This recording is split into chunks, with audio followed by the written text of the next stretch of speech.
Hello and welcome once again to Luke Blues Talking. It's Thursday and we are back yet again. I'm Cameron Ritchie, joined by Costa Coffee connoisseur Brian Martin and committee man Gary Redhead. We'll be discussing the penalty shootout defeat to Edinburgh City.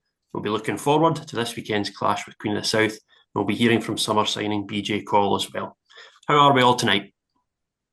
Yeah, great, thanks. Comment. All good. I need a better title than committee man, right enough. I like a coffee Well, myself, Brian. it's a work in progress. Brian, I was alongside you on commentary at Meadowbank. Scintillating, nerve-wracking, edge-of-the-seat stuff. All words that wouldn't probably be used to describe Saturday's game. What did you make of it? I think it actually went the way we thought it would last Thursday when Wednesday night it was recorded this. We thought Stranraer would sit back, they would have most of the ball. I think the management weren't very happy we were pressing in the first half. I think they thought we weren't pressing high enough. I think they changed it to a diamond, didn't they? I think we were told that they were going to play a diamond Stranraer, so I think probably to match up to them. I think that's the way they played it. But just the way we thought it would go. Very, very poor game. The boy for Ennis Lawson had a shot tipped over by Josh early doors. We came back into the game when we brought on Hughes and Stewart. We seemed to change it. Played much better last 25 minutes. Probably maybe could have won it. Maybe unfairly. I think it was quite an even game. But as we said last week, it was we didn't think it was going to be a classic. And I said in commentary after a minute, this looks certain to go to penalties, and it certainly did. Gary, would you echo that? Probably summed up pretty well, didn't it? I think it said a lot watching the highlights back before we came on. And the second half, it's just literally substitutions. And then it skips to the 87th minute or something like that. And it all kind of kicked off a little bit with about 3 or 4 minutes to go, didn't it? Danny McManus went really close on effort. Then a header just after it from the corner as well. And then Josh had a wee save as well. And Ronan Hughes had a chance. But I mean, all the action happened in 4 minutes at the end of the game, really. It's one of them. I think both managers kind of testing things out. We were testing different shapes out, and then Edinburgh said a couple of the kind of younger players involved in that, giving them a run out as well. So it was probably well worth it for both sets of coaches anyway, but it wasn't very pleasing in the eye for supporters. No. You mentioned the diamond, Brian. Did you feel that nullified Edinburgh City, but equally perhaps we didn't get the best out of it attacking wise? Would that be fair? We created very little, Tammy, in the first half, didn't we? I mean, I don't think their keeper had a shot to save. And I think Turi had a half volley, which is over the bar, and that was about it. I think your first half chance. I mean, I think we missed James Dolan, for creation wise. I mean, James would give some. But I'm saying that, I thought Danny McManus had probably his best game since he came to us. I was really impressed with him in the second half when we come back into it. But as I say, we created little. But I mean, Tiff noticed it in the second half. He changed it, made us much more attacking. As I say, as I said earlier on, bringing Stewart and Hughes on, made us more on the front foot. They had to go back a yard, and we were much better. But that's the time to try it, isn't it? And I'm quite sure Tiff realised it didn't work when we weren't running the front foot in the first half. But that's the way they play. They like to stroke the ball about, and we as I say, we matched them in the second half. But it was a poor game overall. In terms of, Brian mentioned it there, Gary, Tiff was back in the dugout. Obviously, he'll have watched the games back. He would have watched the highlights back, watched full game packages. But do you think being in the dugout, would that have given him a kind of a different perspective, I guess, to watching it on a laptop or an iPad, etc.? I definitely. It's see, I'd watch a different game sometimes, the different kind of level. Obviously, you're just touchline, you're watching and seeing the players. You get a feel of the game a lot better as well.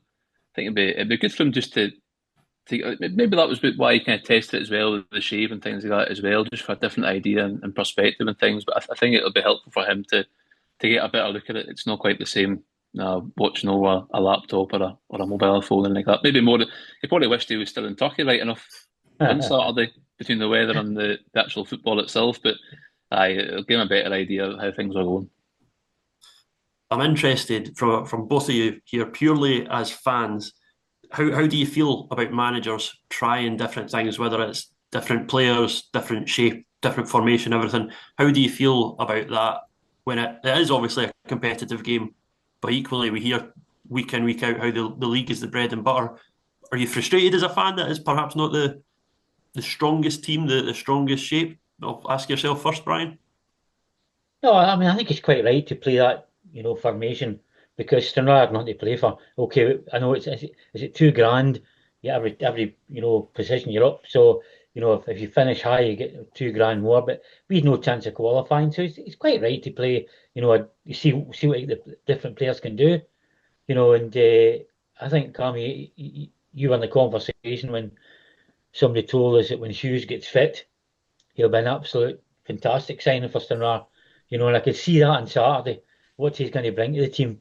And when he brought him on in the second half, and I'm really looking forward to seeing him playing. But I think Tiff was quite right, to go with a different formation and see how it didn't work for him, and he went back to the usual formation, and it was fine later on.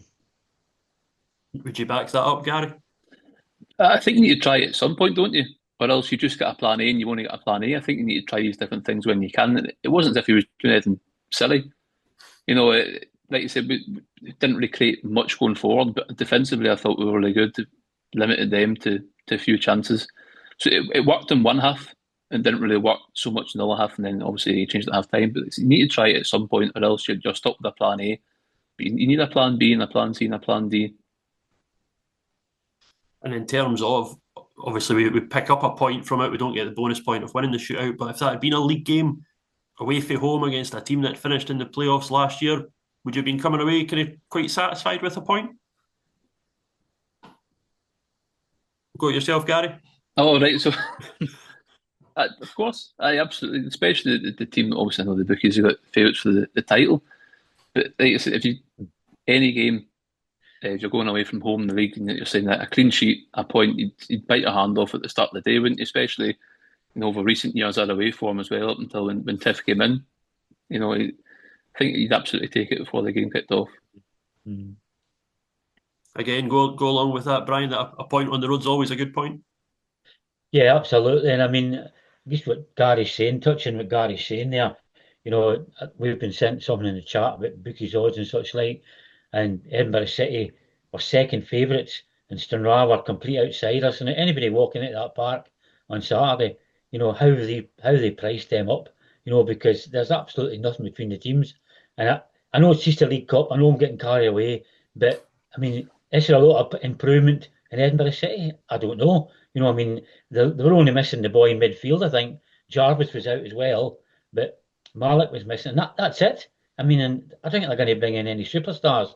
So, I mean, how can somebody justify? I mean, I've seen it in Facebook, if we at the social media, a guy for Edinburgh City saying today that they could win the league. I says, what is he basing that on after that game on Saturday? I mean, how can he say that? I would give Stranraer every bit of chance as Edinburgh on that game on Saturday. I mean, they've not got anybody up front who's, okay, they've got Darren Waller, but he doesn't look like an out-and-out goal scorer. So I think that I was checking, they've only scored one goal, the same as ourselves, in the League Cup sections. And that was the first game. So, I mean, they're, how they can be rated as one of the favourites for the league, I just don't know. I think people are just reading, what Michael McIndoe's saying. I honestly, I don't get it at all. Honestly don't. I was going to ask you, Brian, what you made of Edinburgh City, but you probably spelt that out crystal clear. Well, I mean, they like to play passing football. I know that. McIndoe likes to play that type of game. But, I mean, as you've seen it as yourself, I know it's League Cup and you can't really get a good grip in it, but the last 25 minutes, Stranraer were the better team. And we look fitter and, more busier. And I think if we maybe went at them early doors and he played his right formation, I think we could probably win the game.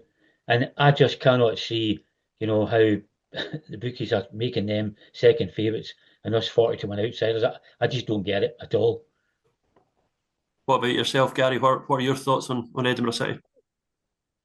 I think it's kind of the same as last season, to be fair. I mean, they came into the season last year and they were absolute favourites to finish bottom, and then they obviously shocked everybody. If you look at the League Cup section, they conceded a lot of goals, which I've not watched the game against Ross County last night or the Park Thistle game and things, but I'm assuming that, like we're saying, plan A and plan B, plan C, they've got a plan A, and that is to try and have a lot of possession and play it from the back. And I'm assuming he's kind of stuck to that throughout the League Cup section.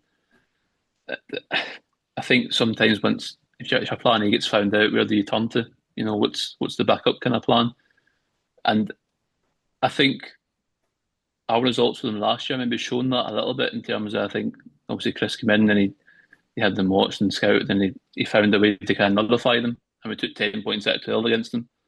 If every team starts figuring out what they're doing, how to play against them, then it could be a long season. But again, they could come in, Mick and those obviously done a lot right there. The team they've got on paper didn't blow me away on Saturday, but bringing through a lot of young boys, and like he's teaching them the way he wants to play, and obviously they've got a system and a belief in it. It worked for them last year, so it could work again this year. I think toss of a coin, they could finish 10th, they could finish first.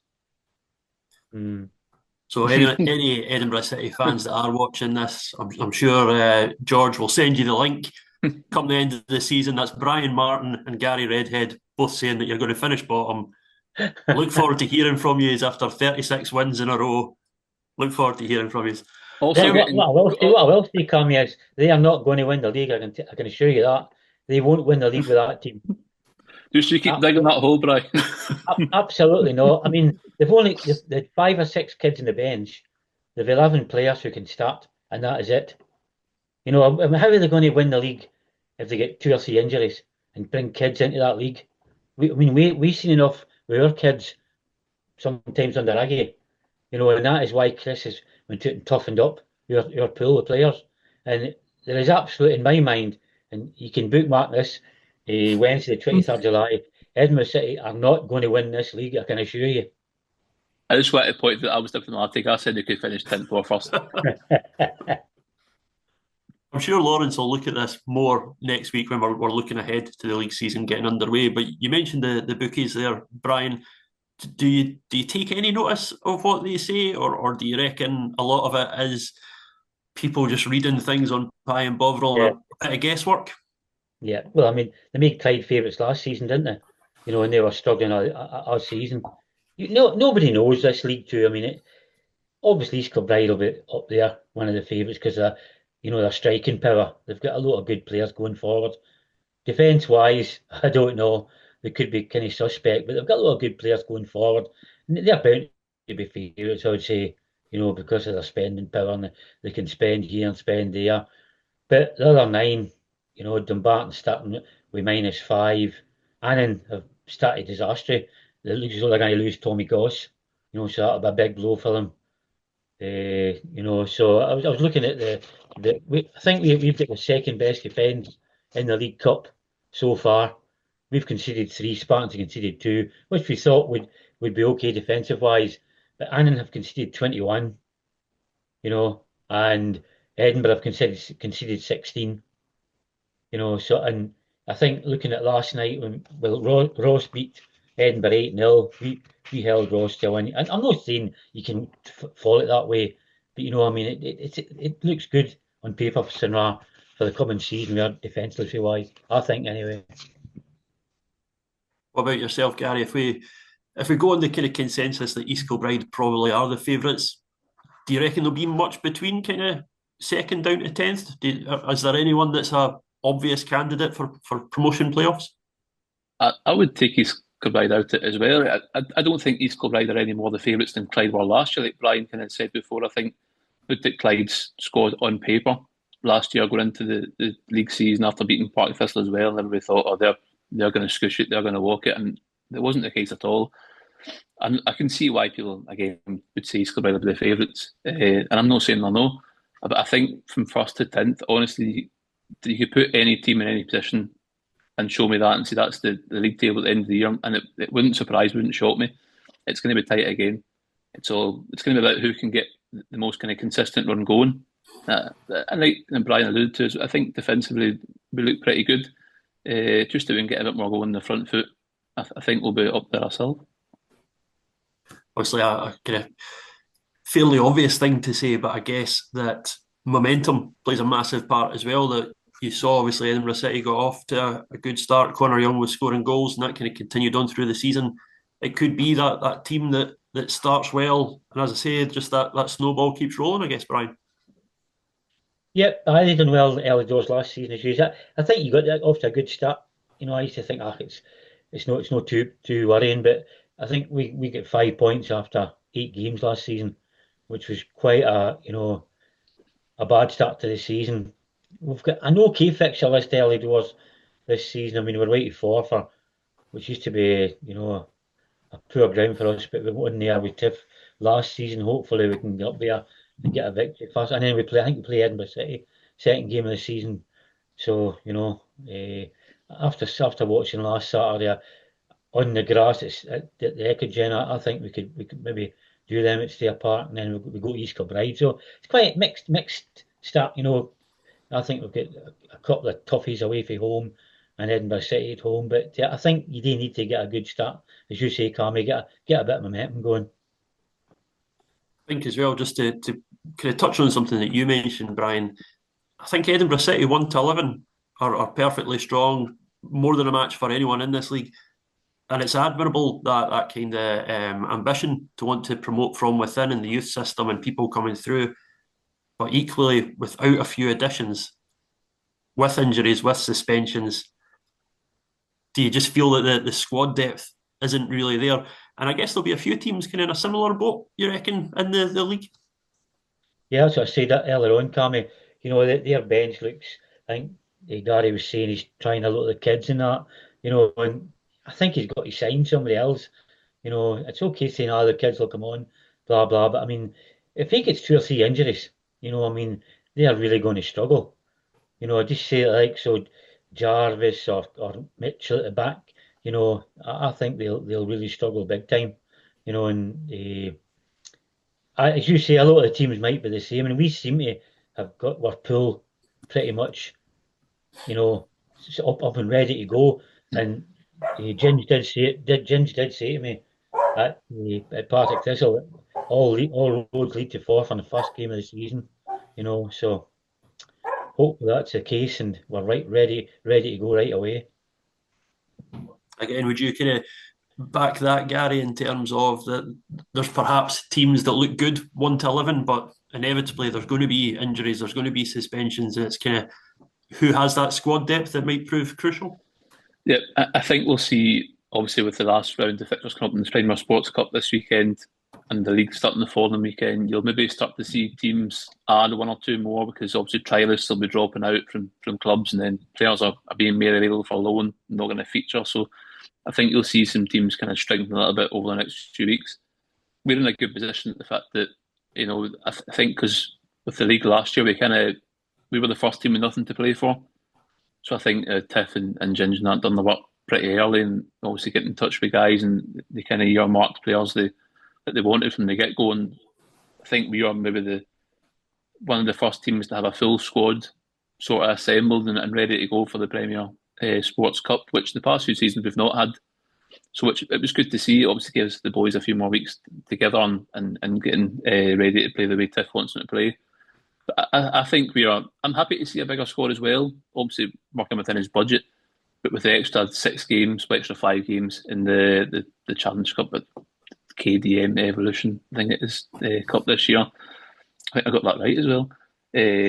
I'm happy to see the squad a wee bit more bloated, because we're going to need extra bodies for these games. And again, not to put any pressure on the guys, there's nobody in that squad I think's there. It's just as a body, it's a spare player. Every one of them, if they started on Saturday, you could make an argument for. So I think overall, I'm probably as happy as I've been with the squad in the last few years. Obviously, I'm looking for one more, but it has to be the right person. No pressure, 20 goal a season striker we're looking for. But as the recruitment, it's probably easy to say that now because we're so early, but Tiff's recruitment overall since he came in has been absolutely bang on, I think. So I've got every faith that he'll go out and get the guy that we need to fire us forward. In terms of the penalty shootout at the weekend, Brian, obviously they score 5 out of 5. Are there times where you just hold your hands up and say, well, you can't really do much more than that, I guess. I was being more entertained by the guy to our left-hand side, Cammy. You thought Edinburgh City were going to win, I think, the cup because he was fist pumping and yes, yes, when they were scoring. His mate. Josh coolly slots at home. There's 2 or 3 Edinburgh City supporters. I think they think they're going to win the Scottish Cup. It doesn't matter who wins the 2 points here, but he was quite excited. So I let him. I mean, somebody was saying, you were right when we were beating Ross County penalties, but it didn't matter a wee bit because you can always give go forward, and if you get 3 points against this, you'll get in with a chance. But Saturday didn't matter at all. I mean, it didn't matter what. I mean, okay, we want to get either third or fourth for more money, but the penalty shootout was absolutely immaterial to me. But as you say, Cammy, they took 5 good penalties. Jordan Stewart was the only guy to miss, but they did 5 good penalties, I must admit. And that one miss, Gary, I don't imagine that anyone's sitting there dragging the team in on a Sunday for penalty shootout practice. Just one of those things. Hot luck, isn't it? That's it, exactly that. I mean, we've seen against Ross County how many the penalties were missed. But sitting here now, I couldn't tell you who actually even missed the Stranraer penalties because obviously we ended up winning. It's unfortunate for Jordan, the fact that it's one missed and we ended up losing. That's why we remember it was him. But I don't think anybody can blame him or criticise him. I don't think, like Brian said, I don't think anybody was overly too bothered. Frustrated probably more than anything else, but no, it's just one of them kind of days. I'll be the one that casts the negative question here. We've scored 1 goal in 270 minutes. Is that a concern at all, Brian? Yeah, I'm saying that, the strikers haven't been getting a lot of chances. We've not created a lot. So we've played Partick Thistle and Ross County, who are both championship teams. Okay, Edinburgh City, we didn't create a lot either. So I mean, we've got to start creating more. But I think with James Dolan being out on Saturday, as I said earlier on, he is the creative player on the left-hand side. So I think we've got to try and make more chances for the strikers, and then we can properly judge them. But it's always a concern. But I mean, I think I don't know what I said to you, but I was looking at the teams who have scored. And Stranraer scored 1, but Elgin scored 2, 4 for 2, Edinburgh 1, 1 and 4. So I mean, you don't create a lot of chances against these championship teams. Maybe the next month or so when we start playing in League 2, see if we can create more chances and see if the strikers are up to it. Is that fair, Gary, in terms of, yes, we have scored 1 in 3 games, but the caveat being that 2 of those games have been against teams from 2 divisions above us? Yeah, and even the Edinburgh City were playing a team that admittedly want to keep possession, have a lot of the ball. So I think all 3 games were probably happy to kind of sit back and soak up a bit and then try and hit in the break. Whether it's the right thing to do or not, everyone's entitled to their opinion, aren't they? But that probably goes hand in hand with obviously not creating as many chances and then obviously not scoring as many goals. I think there's a lot of kind of pressure as well on both Ryan and Sal to try and deliver. A lot of focus on them, but hard job for them. One man up front, you're trying to get the team up the park to create the chances. So I think hopefully it might be more the same on Saturday. Hopefully we just go gung-ho and win 5-0. But like Brian said, maybe once the league starts, maybe we start playing teams or maybe our style's probably more suited or similar to ours as well. You might see the game open up a bit more and maybe see a few more chances created. I think it'll help as well, like Brian said, with James Dolan coming back and then maybe open up more space for your Mark Russells and Danny McManuses of the world as well. So it's probably goes hand in hand. The teams have played the last 3 games, but I don't think it's anything to be overly concerned about yet. Now, without giving away any secrets, as it were, Gary, obviously with you on the committee, give us a kind of insight. Obviously, we've spoken for the last few weeks about the desire to bring in another striker. Give us a kind of insight as to how it actually works in the real world. Obviously, this isn't Football Manager. You don't just go to a club and be like, right, accept bid, here we go. Give us a bit of an insight as to what goes on. Here's an insider. We definitely don't go to any clubs and say, please accept bid. Because there's no money to bid for a start. Players become available in lots of different ways. Obviously, I mean, even not to point out, but East Kilbride have went and signed players, and then it's 2 weeks later they're available again. I think contacts has a lot to do with it, and we're lucky to have a lot of guys with a lot of experience. Chris, obviously, Stevie as well. Martin Fellows, obviously dug out as well. We touched on before we started recording. These guys have a lot of contacts in Scottish football, so I think it's just keeping in touch with different people all the time, basically. Keeping an eye out who's getting games, who's not getting games, who's maybe on trial here, who's on trial there. Maybe the fancy loading A, B, or C out type thing. Speaking to the guys, a lot of work. It's non-stop, 24/7, and these guys are trying really hard to find the right guy to come in. I think Ginge touched on it briefly at one point when interviews. They could have, I think Tiff as well, towards the end of last season, they could have 5, 6, 7 bodies in tomorrow if they wanted, but it has to be the right person. It has to be the player that's going to improve the team, the player that's going to score the goals, basically. So there's a lot of hard work that goes into it. If only it was as easy as looking at a player online and clicking the link and saying, we take this for this player and we'll hand them on. It definitely doesn't work as easy as that. I guess, again, another thing that folk don't really think about will be just the sheer geography. That just because somebody becomes available, if they stay in, say, Edinburgh, there's no saying that they're going to be like, I'll just travel through to Glasgow or wherever 2 times a week for training. I'll just travel down to Stranraer for away games. It's got to be probably the right circumstances for the player as well. Yeah, spot on. If a striker became available tomorrow from Forth or East Fife, you need to take into account, where do they stay? Do they stay in Fife?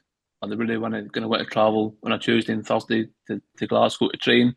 Then the Saturday get themselves to the team bus in Glasgow to come down the road, and then maybe travelling 4 hours on a Saturday, or they can make the same money by going half an hour away, or just playing for a Stenhousemuir or a Spartans or something like that. So it's another fact. It's a major factor that's against us, but it always has been. To be fair, I think that's part of the job that Tiff has now of building a team where the camaraderie is there, and the team spirit's there, and they're all playing together and for each other. Like his teams were that when he played for Stevie, like that team. They always say we've had the ability to interview him in the podcast, done for the Patreon, Cameron, and they all say the same thing. They absolutely love the bus journey. It's 2 hours down, 2 hours back up the road, but just that 2 hours of being together and like on the way down and the way up, they loved it all because it was the team spirit was there. So that's part of the job that Tiff has to try and build that with this current group, and to being around them before games and after games. I think it's definitely there this season. You can I know a lot of them obviously know each other from maybe last season. We've got a few from St Canics and a few from Beath, and again they've played each other. So a lot of the guys obviously previously knew each other, but you can sort of tell already, even though they've only been together, what is it now, maybe 5, 6 weeks. It feels like they're gelling together quite quickly on and off the parks, which is obviously it's promising for us going into the season. You had mentioned contacts as well, that I guess that but before it kind of becomes public knowledge, that a manager might kind of say, I've got this guy on trial, he's probably not for us, but he might be exactly what you're looking for. Or equally, if, as you say, if you're pally with a manager at another club who says, we've got a guy probably not really ready for our first team, but he could go out to you and do a job, having that contact could make all the difference. Definitely. And we benefit from that in the past, the last couple of years, from just managers having friends and other, and former teammates, knowing board members and other clubs. It's not so frequent, obviously in the same league. So I can't imagine Stevie Farrell's going to pick up the phone to Chris or Stevie in the morning and say, I had this guy in trial, he's maybe not good enough for the Barton, but you might want him Mr. North type thing. But it's definitely benefited in the past where we've had managers who previously were in at championship clubs and that, and they've had a phone call saying, this guy, he's good, he's probably not going to get as many first team minutes as he'd like, so how would you sort of fancy him coming into you guys? And it's worked well for us before. I think that kind of wraps up our ponderings from Edinburgh City at the weekend. One man we did speak to after the game, though, was BJ Coll. What do you take from today's game, first of all? I think first half we did play a wee bit of a different shape, but we fixed it at half time. I don't think we were getting close enough to Edinburgh City. They try and dominate the ball. You can see how they try and play. But I think you could see in the second half they're much closer, more aggressive, up in the game, creating chances. That's the goalie makes some save there. We could be away by 3 points. In terms of the first half, although they had more of the ball, didn't really do a great deal to hurt Stranraer. I think you could tell that the two years are in the same league, kind of try to feel each other out. You could tell, trying maybe different things, because when the real stuff starts, then that's obviously coming here to get a point. We'll not be happy with that when the league starts. We want 3 points. So, but I think it's good. We've tried something. We've fixed it at half time, and I thought we were unlucky not to win the game. Was there a wee bit of kind of bluffing in terms of kind of keeping cards close to your chest? Because as you say, you're going to play each other 4 times in the league. No, I think definitely. I think obviously the gaffer knows Edinburgh City for last year. I think they try and play a diamond in the middle. They try and suck you over to playing behind. But I think for us, obviously, we're creating partnerships. We're like together. The back four, I think straight away, like me and Lewis, I think already 3 or 4 games in a week, and I think like just communication, just building up relationships. I think now the Betfred Cup's perfect for that, or the Premier Sports Cup, but I think it's perfect for that, just for us to get ready for the league action. I said to the manager as well, the second half of the second half, I thought Stranraer really came onto the game. Shows the fitness as much as anything. No, definitely. We have been working hard in training. So I think with the 3 games in a week, I think that's testament to the boys' fitness levels. Coming back pre-season, being in good shape, and then I think that, like you say, I think there was only like one team that was going to win that then. I think if the game played in our 5-10 minutes, I think we'd have won it. And I guess the penalty gods smiled on us last week. This week it's Edinburgh. That's a lottery, and I was meant to take the 5th one, so but I think Josh saves 3 against Ross County, and they score 5 out of 5. That's just football. I guess when they do score 5 out of 5, you just got to hold your hands up. There's nothing really you can do. Like, to be fair, some of the penalties, even for Marky and Tommy, some of them are right good. Jordan's unlucky, go guesses the right way, but it's always somebody that needs to miss in a penalty shootout. I think bad news for yourself. I think you're suspended for next week. I know. That's the thing. As this cup, you get booked twice and you're suspended. But I think, like the gaffer says, we've got a squad here that somebody's ready to come in the day well. Then you need to get the jersey back off them. And I guess it's all angling towards obviously the start of the league season, the proper important stuff. The first game out. If we've come in, the gaffer said fitness levels need to be up, need to be ready for first league game at Spofford away. Thanks to BJ for taking the time to talk to us after the game at Meadowbank. I'm sure George would back me up on this. He was moving a wee bit gingerly afterwards. He was kind of limping round to talk to us. So as I say, thanks very much. He's also somebody that won't be involved at the weekend on 2 grounds, I guess. One, he is suspended for this weekend's game, and been told as well that he is tying the knot. So best of luck to Mr. Coll, and I'm not sure if he'll be married by the time this comes out, but he's now wife, as it were. So as I say, we've pretty much kind of spoken about Edinburgh City. Kind of leads us on to this weekend's game against Queen of the South. In terms of where they are in the group, probably roughly where you would expect in terms of beating Edinburgh City, team from the division below. They've lost to Ross County, lost to Partick Thistle, team from the division above. Is it kind of played out as you would have imagined, Brian? Yeah, I think so, Colin. I think Thistle and County are always going to be favourites to finish first or second.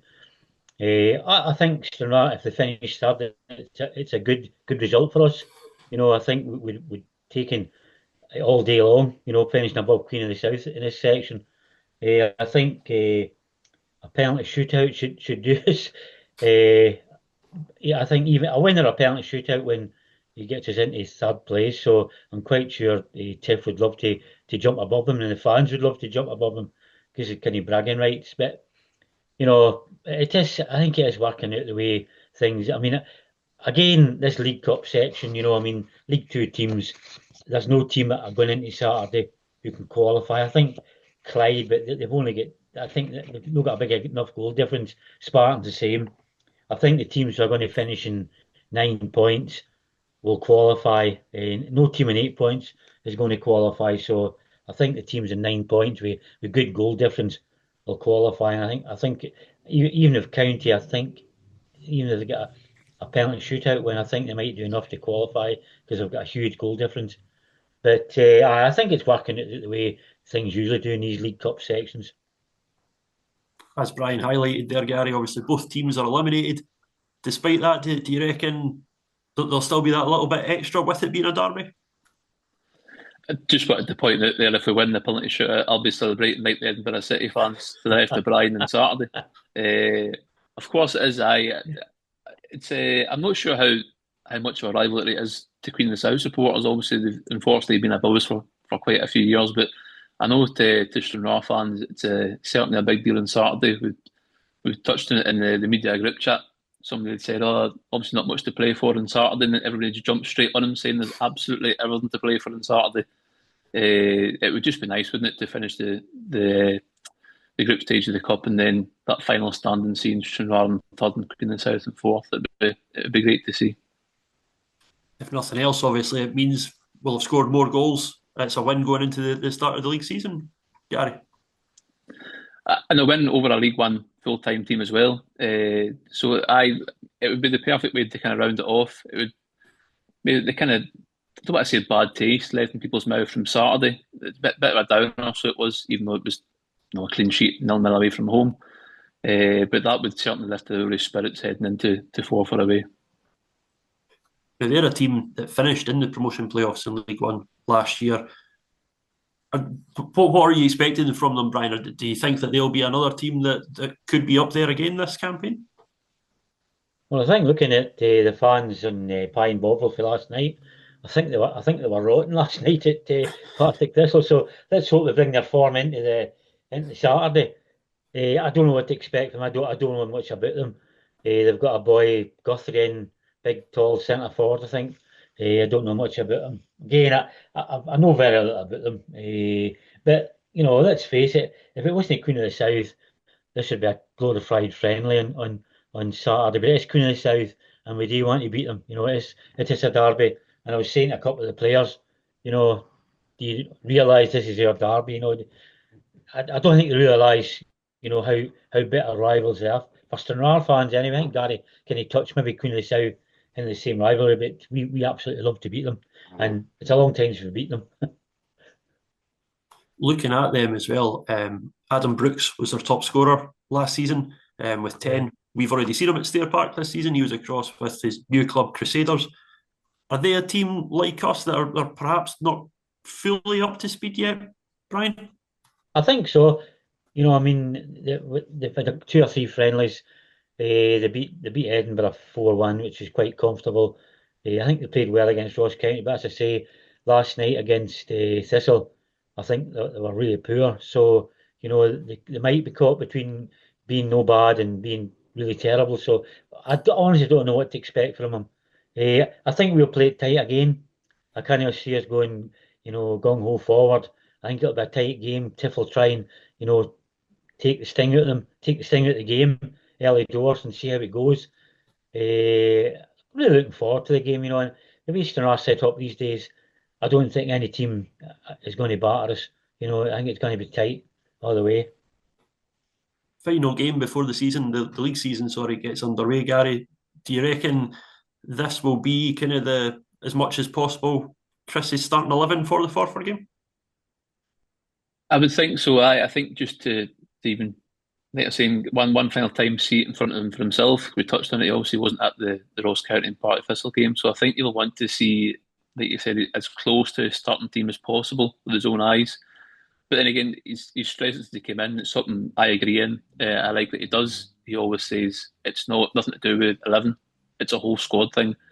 I think he changes personnel and shape to suit his opponents and in order for us to play to our full potential within that game and get the best result. So saying that, he might just approach it in terms of, well, this is the way Queen of the South obviously set up. This is the way we'll set up in order to get the best result out of them. So that might be the way he goes for it. I would agree with that previously you might hear managers saying how, it's a squad game, etc. But I think with it being now that you can make 5 subs, I think it increasingly is becoming more than just 11 players. Would you go along with that, Brian, that the squad, we touched on it with Edinburgh City, but the squad's kind of going to be all important even before you get to injuries and suspensions? Yeah, I think that's the way Tiff's looking at it, Cammy. We need a good bench, a good strong bench. And at the moment, we're injury, I wouldn't say we're injury free, but I mean, we've got a couple of strikers are off now, but, we seem to have a deep bench, and I wouldn't be afraid to bring any of the boys on the bench onto the park because they all seem to know their job. They on Saturday, I think it was Docker to come on and Hughes and Stewart, all good, tidy players. And I wouldn't be frightened to bring any of them on. And either way, if you say Quiggs on the bench or McKnight's on the bench, I would bring him on without a problem. I don't think he'll risk James Dolan on Saturday. I think he'll keep him. I don't know whether Gary can maybe tell if he's fit, but I don't think he'll risk him. And of course, we're losing Bernard Coll because he's married, and suspended. So I think Ekrapont will come into the left-hand side, just like for like, probably. And as Gary, I agree with Gary. I think he'll try and get the team as near possible the one that's going to start against Forth.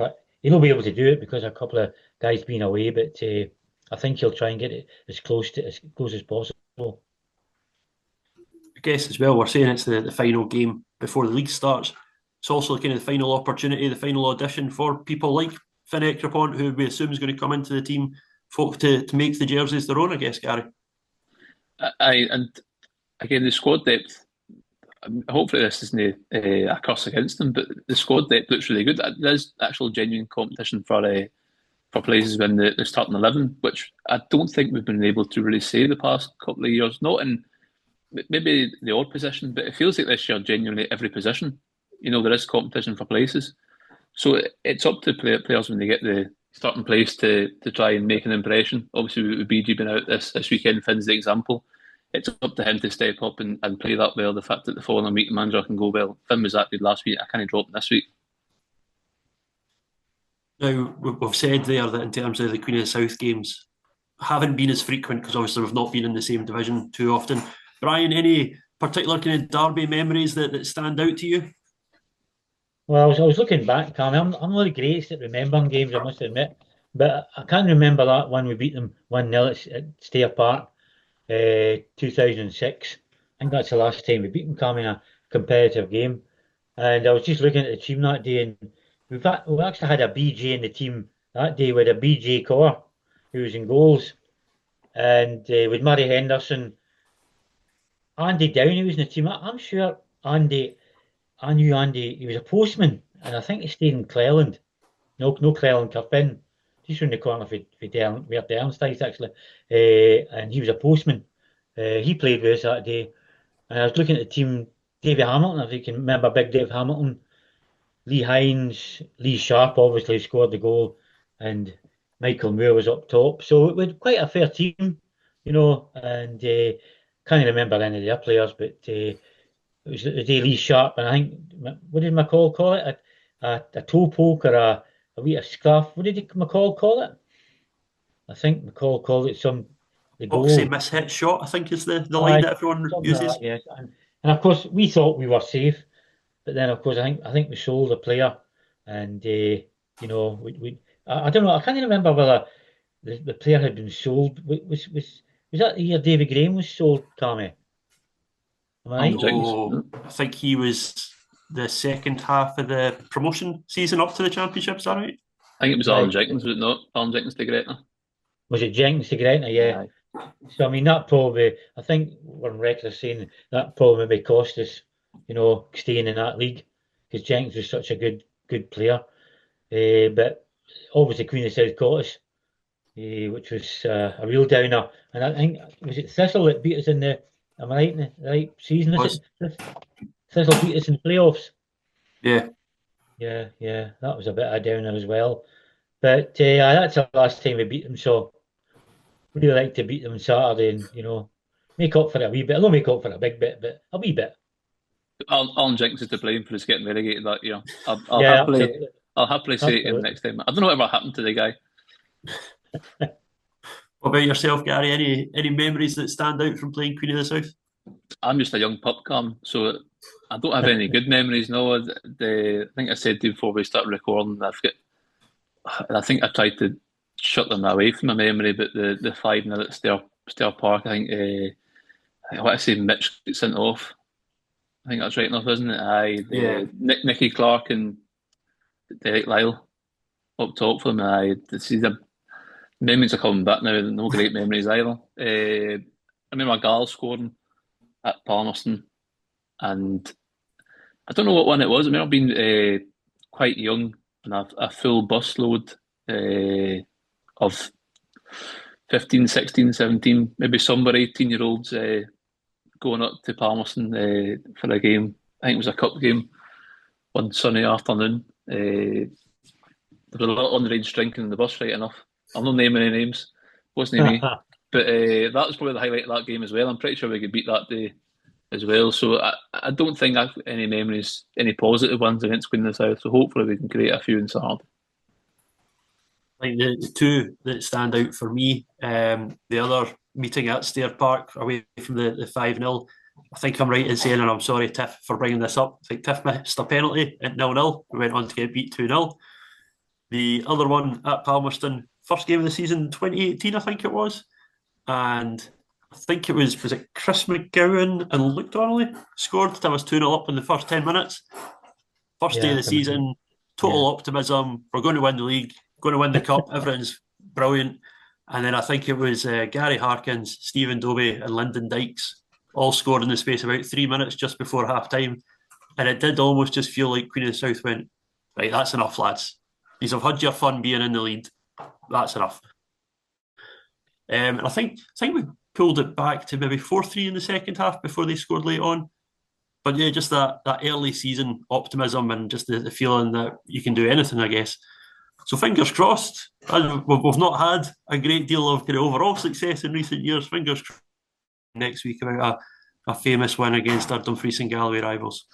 I mean, that was some goal scorers there, Cammy just mentioned for Queen of the South. My dear, Dobie, Dykes, I mean, Gary Harkins was the other one. Gary Harkins, what a strike force. The other scorer for them that day as well was a certain Andy Stirling as well, but I'm sure he regrets his time in Dumfries, so we'll just move on. I'm sure he loved his time at Stair Park. We don't talk about that. No. Another game I looked at, Cammy, was we beat them 4-1 just at the turn of the millennium, the year 2000. And just for some folk listening who might remember the team that day was McGowan in goals, and Johnson, McDonald, Knoxie, Keith was there, Wright, Blair, Walker, who scored 2, Duncan, George, Patterson, wee Mona, Harty, and Geraghty. So I mean, and Michael Geraghty scored that day. Paul Walker got a double, and a name, Alan Blakey. Can you remember him, Cammy? No. No, before my time. Okay. Subs that day were Edgar Hughes, can't even read my writing, and O'Neill and Alan Blakey obviously come on and scored. But that was quite a fair team. And wee Paul Walker, who was a fantastic wee player, he scored a double that day. But that was a 4-1 victory. But Harty didn't score that day, and that'd be him in his pomp, I'm quite sure. The year 2000. A great wee player, but a moaning wee bugger. George was looking for a podcast title. I might have just found it. I was going to say, we'll just finish on that. I don't think we can top that at all. We'll be back here next week, as I said, looking back at the Queen of South game and more importantly, looking ahead to the league season and hopefully the start of a memorable campaign for Stranraer. What were your thoughts on the game? Nom. Yeah, you're going in the highlights, aren't you? Aren't you? You're going to be in the highlights.